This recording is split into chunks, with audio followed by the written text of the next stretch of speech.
ঘটনাটি হলো গত সোমবার সকালবেলায় ফলতা থানায় একটা খবর আসে যে ফতেপুর বাইপাস রামনগর পোল এর কাছে একটা মহিলার মৃতদেহ পড়ে আছে। খবর পাওয়ার সাথে সাথে আমাদের আইসি এবং এসডিপিও নেতৃত্বে পুরো একটা টিম আমরা পৌঁছে যাই ওখানে, এবং সেখানে মৃতদেহটা আমরা উদ্ধার করে যেটা আমরা দেখি, মৃতদেহের গলাতে একটা ফাঁস লাগানো দাগ আছে এবং তার সাথে সাথে মৃতদেহের কাছে একটা সুইসাইড নোট আমরা রিকভার করি। সেখানে এটাই লেখা ছিল যে আমার মৃত্যুর পেছনে চিরন ও তার মা বাবা দায়ী। তারপরে আমরা মৃতদেহটাকে ময়নাতদন্তের জন্য পাঠাই এবং সাথে সাথে আমরা পুরো ঘটনাটার ইনভেস্টিগেশন শুরু করে আমরা প্রথমে ওই মৃত মহিলার আইডেন্টিটি জানতে পারি। ওনার নাম হচ্ছে সুপ্রিয়া মণ্ডল, যার বয়স 25 বছর, এবং ওনার বাড়ি হচ্ছে দেবীপুর গ্রাম পঞ্চায়েতের অধীনে উত্তর দেবীপুরে। ওনার বিয়ে হয়েছিল প্রসেনজিৎ মণ্ডল, যার বাড়ি হচ্ছে দস্তিপুরে।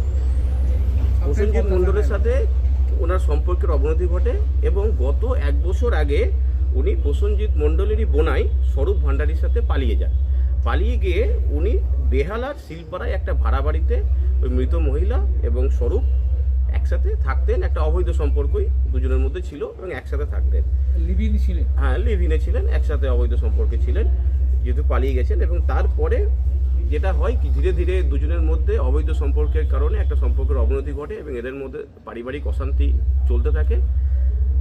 গত রবিবার রাত্রিবেলায় ওই অশান্তির কারণেই এই মৃত মহিলা সুপ্রিয়া বৈরাগী উনি ঘরের মধ্যে দরজা লক করে সুইসাইড যখন করেন, এবং তারপরে যখন স্বরূপ ভান্ডারী ওনার মৃতদেহ উদ্ধার করেন এবং উনি ভয় পেয়ে যান, এবং ভয় পেয়ে যাওয়ার পরে উনি নিজের মা বাবাকে ডাকেন ওই ঘটনাস্থলে, নিজের ভাড়া বাড়িতে। ডাকার পরে সব তিনজনে মিলে একটা ছক কষে যে পুরো ঘটনাটা আমরা সুপ্রিয়ার হাজব্যান্ড প্রসেনজিৎ ওরফে চিরন এর নামে দেব।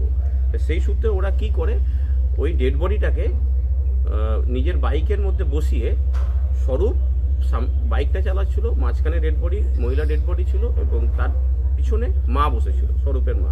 তিনজনে বেহালা শিলপাড়া থেকে বাইকে করে মৃতদেহটাকে নিয়ে এসে ওরা ফতেপুর বাইপাসে রামনগর পোলের পাশে গভীর রাতে ফেলে দেয়। তো সেখান থেকেই আমরা মৃতদেহটাকে রিকভার করি এবং সাথে ওর অন্তর্বাসের মধ্যে ওই ফেক সুইসাইড নোটটাকে দিয়ে যায়।